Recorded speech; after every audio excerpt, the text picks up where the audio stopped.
Bonjour et bienvenue à ce point trimestriel autour du fonds Parts en part entrepreneur.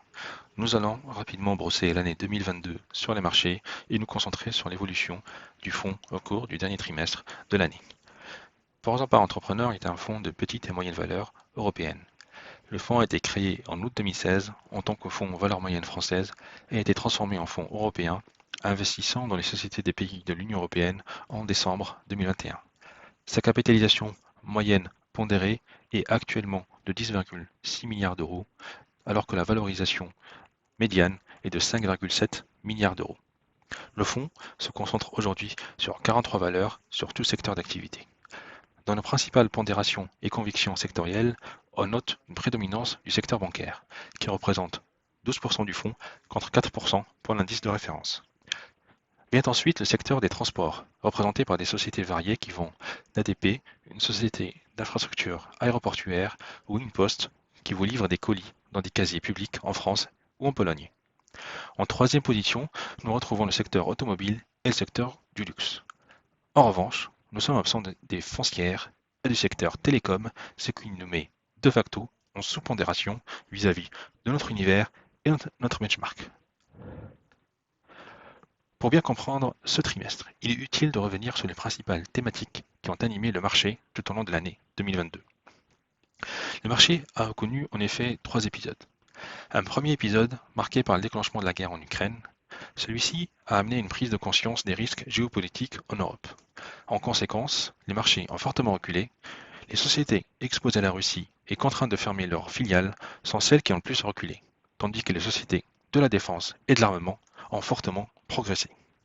Le deuxième épisode fait suite à la mise en place de sanctions, qui de facto ont amené une pénurie des biens impactés par celles-ci. C'est ainsi que le prix du gaz a atteint son plus haut niveau jamais enregistré. C'est également à ce moment-là que l'inflation, qui a progressé depuis 2021, accélérera pour atteindre des nombres à 2 chiffres en Europe. Les sociétés d'énergie surperformeront le marché avec les bancaires, qui de leur côté profitent de l'ancrage du resserrement monétaire dans les prévisions d'investisseurs. Enfin, le dernier épisode commence vers mi-octobre, où l'inflation américaine a surpris à la baisse, suggérant un arrêt de la hausse des taux début 2023 et laissant même entrevoir une baisse à partir de la fin de l'année 2023. Si on y ajoute l'abandon des confinements sévères en Chine et la baisse des prix de l'énergie faisant suite à un hiver doux, les estimations de croissance mondiale seront revues à la hausse. Dans cet épisode, les sociétés cycliques les plus pénalisées depuis début d'année vont enregistrer les plus forts rebonds, tandis que les sociétés d'énergie vont reculer, manquant de momentum en bourse. Ainsi, au dernier trimestre, les marchés vont rebondir grâce en grande partie aux valeurs cycliques. Le fonds par entrepreneur a progressé de 7% le dernier trimestre contre un indice Eurostoxx Small à 12%. Le positionnement du fonds est resté défensif vis-à-vis de son benchmark. Concernant les contributions de ce trimestre, on retrouve dans les meilleurs contributeurs le logisticien norvégien Wallenius Wilhelmsen, qui a progressé de 82% en raison de la publication de ses résultats du troisième trimestre. Wallenius Wilhelmsen est un acteur de la logistique de véhicules et matériel de chantier, avec un fort accent sur la prestation de services pour une gestion complète de la chaîne de valeur. La société profite d'une position forte sur ce segment de niche, où l'offre a du mal à répondre à la demande et où la production de véhicules commence à rattraper son retard lié au Covid. Le secteur bancaire, représenté dans le fonds par AIB Group, Banco Sabadell, Bank of Ireland, Bava Group, a également continué de progresser, profitant à la fois de la hausse des taux directeurs et de l'amélioration des perspectives macroéconomiques. Les banques les plus performantes sont les banques universelles, avec une forte banque de détail, en plus d'une présence en Irlande, Espagne et le Royaume-Uni. Ces pays se caractérisent par une activité de prêt dominée par les taux variables. Notre détention dans ce secteur a progressé en moyenne de 16%, avec le leadership de la banque espagnole Banco Sabadell qui a progressé de 38%.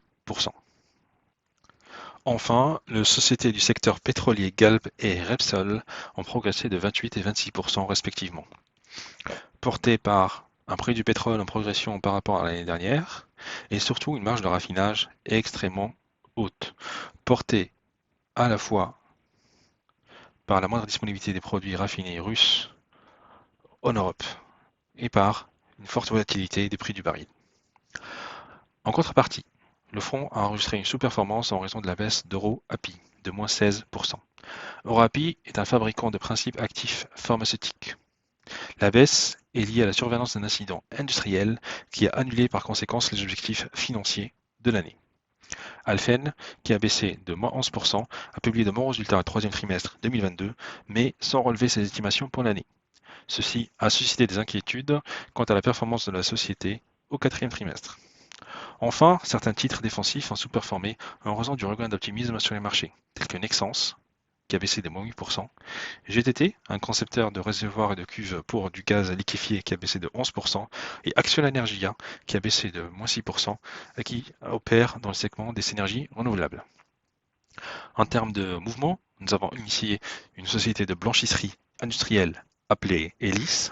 La baisse de la valorisation combinée à une normalisation de la demande renforce notre conviction en faveur de ce titre qui affiche une situation bilancielle solide. Par ailleurs, profitant de la meilleure visibilité du secteur technologique, nous avons investi dans le secteur des semi-conducteurs. Nous nous sommes tournés vers des entreprises telles que Aixtron et Melexis, considérées comme les plus attrayantes dans ce domaine. En parallèle, nous avons pris des bénéfices partiels sur le logisticien Wallenius Wilhelmsen et avons liquidé notre participation dans Orapi suite à l'annulation des objectifs financiers. Enfin, nous avons vendu notre détention dans le secteur des énergies renouvelables qui ont bien performé depuis le début de l'année, tels que Oncavis, NC et Solaria. Les marchés ont progressé très rapidement à la fin du dernier trimestre et ont poursuivi ce mouvement en début d'année. Il est clair que la situation s'est améliorée, mais il faut nullement omettre le risque d'un rebond de l'inflation ou la reprise de tension sur le prix du gaz. C'est pour cette raison que nous resterons très sélectifs sur le choix de valeur et sur le positionnement du fonds.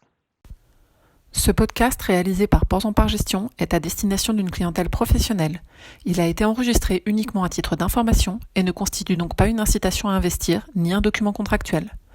Les opinions émises dans ce podcast reflètent un jugement au jour de son enregistrement et sont donc susceptibles d'être modifiées à tout moment sans préavis.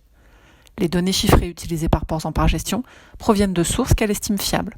Toutefois, Ports Par Gestion ne saurait être tenu responsable de toute décision prise ou non sur la base d'une information contenue dans ce document, ni de l'utilisation qui pourrait en être faite par un tiers. Pour plus d'informations, connectez-vous sur www.portspargestion.fr. Merci